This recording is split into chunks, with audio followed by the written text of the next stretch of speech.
न्यायी ज्ञाने सदृशं पवित्रमिहं विदते तत् स्वयं योगा सिद्धि संसिद्धि कालेन नात्मनि विन्दति। इस संसार में दिव्य ज्ञान के समान कुछ भी उदात्त तथा शुद्ध नहीं है। ऐसा ज्ञान समस्त योग का परिपक्व फल है। जो व्यक्ति इस भक्ति में सिद्ध हो जाता है वह यथा समय अपने अंतर में इस ज्ञान का आस्वादन करता है। जब हम दिव्य ज्ञान की बात करते हैं तो हमारा प्रयोजन आध्यात्मिक ज्ञान से होता है। निसंदेह दिव्य ज्ञान के समान कुछ भी उद्धत तथा शुद्ध नहीं है। अज्ञान ही हमारे बंधन का कारण है और ज्ञान हमारी मुक्ति का। यह ज्ञान भक्ति का परिपक्व फल है। जो कोई दिव्य ज्ञान की अवस्था प्राप्त कर लेता है उसे अन्यत्र शांति खोजने की आवश्यकता नहीं होती, क्योंकि वह मन ही मन शांति का आनंद लेता रहता है। दूसरे शब्दों में ज्ञान तथा शांति का पर्यवसान कृष्ण भावनामृत होता है। भगवद गीता के संदेश को यही चरम परिणित है। श्रद्धावते ज्ञानम तत्परम संयेन्द्रिया ज्ञानम लब्ध्वा परा शांतिमचिरेणानन्दे गच्छन्ति। जो श्रद्धालु दिव्य ज्ञान से समर्पित हैं और जिन्होंने इंद्रियों को वश में कर लिया है वह इस ज्ञान को प्राप्त करने का अधिकारी है और उससे प्राप्त करते ही वह तुरंत आध्यात्मिक शांति को प्राप्त होता है। श्री कृष्ण में दृढ़ विश्वास रखने वाला व्यक्ति भी इस तरह का कृष्ण भावना भावित ज्ञान प्राप्त कर सकता है। वही पुरुष श्रद्धावान कहलाता है जो वह यह सोचता है कि कृष्ण भावना भावित होकर कर्म करने से हम परम सिद्धि प्राप्त कर सकते हैं। यह सिद्ध भक्ति के द्वारा तथा सारे हरे कृष्णा हरे हरे हरे राम राम राम हरे हरे मंत्र की जाप द्वारा प्राप्त की जाती है, क्योंकि इससे हृदय की सारी भौतिक मलिनता दूर हो जाती है। इसके अतिरिक्त मनुष्य को चाहिए कि अपनी इंद्रियों पर संयम रखे। जो व्यक्ति कृष्ण के प्रति श्रद्धावान है और जो इंद्रियों को संयमित रखता है वह शीघ्र ही कृष्ण भावनामृत के ज्ञान से पूर्णता प्राप्त करता है। यज्ञशान श्रद्धानन्नस्य संशयात्मा विनश्यति नायं लोकास्ति न परो न सुखं संशयात्मना।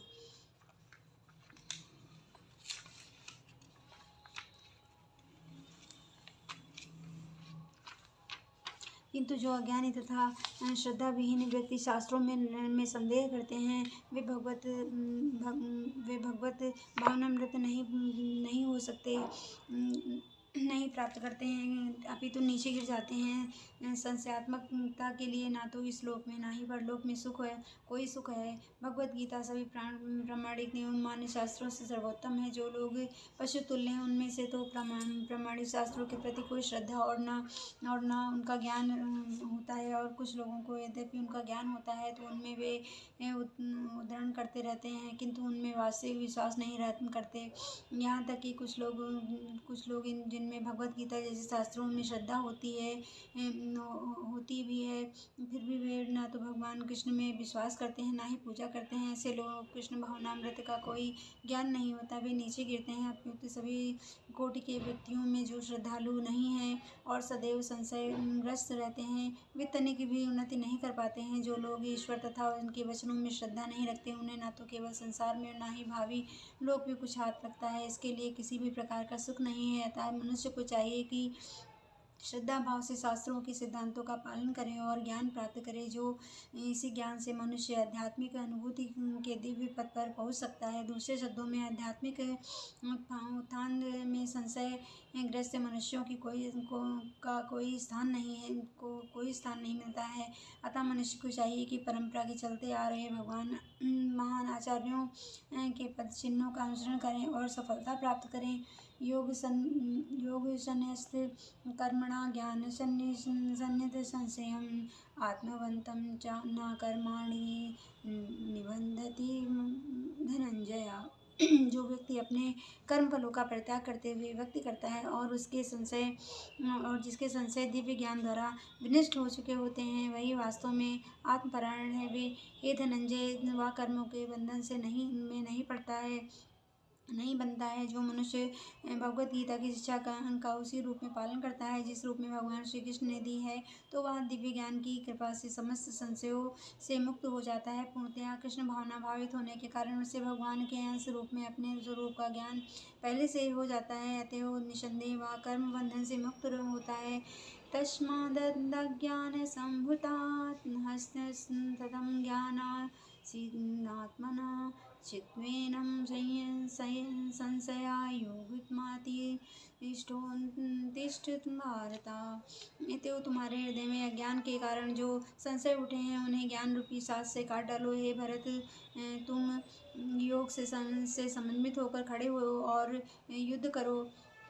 इस अध्याय में जिस योग पद्धति का उपदेश हुआ है वह सनातन योग कहलाती है। इस योग में दो प्रकार के यज्ञ कर्म किए जाते हैं, या तो दिव्य का ज्ञान और दूसरा ज्ञान यज्ञ को विशुद्ध आध्यात्मिक कर्म है। यदि आत्म साक्षात्कार के लिए द्रव्य यज्ञ नहीं किया जाए तो ऐसा यज्ञ भौतिक बन जाता है, किंतु जब कोई आध्यात्मिक उद्देश्य या व्यक्ति के से ऐसा यज्ञ करता है तो वह पूर्ण ज्ञान यज्ञ होता है। आध्यात्मिक क्रिया भी दो प्रकार की होती हैं, आत्मबोध या अपने स्वरूप को समझना और श्री भगवान विषयक तथा श्री भगवान विषयक सत्य।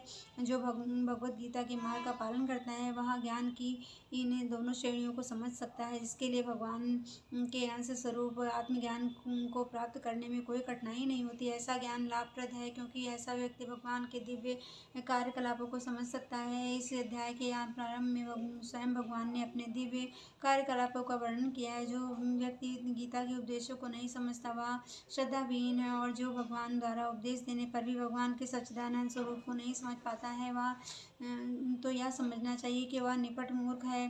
कृष्ण भावनामृत के सिद्धांतों को स्वीकार करके अज्ञान को क्रमशः दूर किया जा सकता है। यह कृष्ण भावनामृत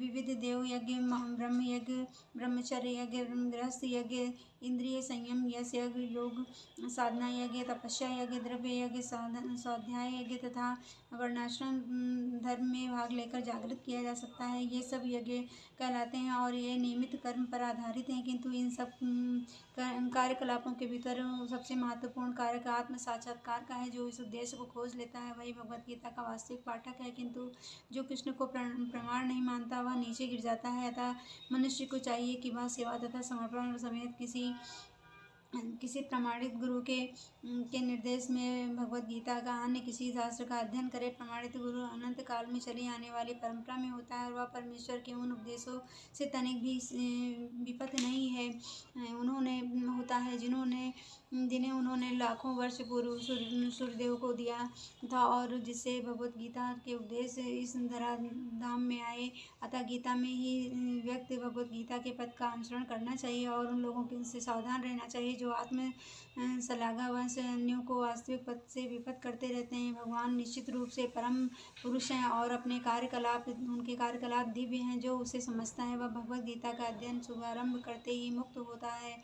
इस प्रकार श्री भगवत गीता के चतुर्थ अध्याय दिव्य ज्ञान का भक्ति वेदांत तात्पर्य पूर्ण हुआ। ओम नमो भगवते वासुदेवाय नमः। ओम नमो भगवते वासुदेवाय नमः। ओम नमो भगवते वासुदेवाय नमः। ओम नमो भगवते वासुदेवाय नमः। ओम नमो भगवते वासुदेवाय नमः। ओम नमो भगवते वासुदेवाय नमः। ओम नमो भगवते वासुदेवाय नमः। ओम नमो भगवते वासुदेवाय नमः।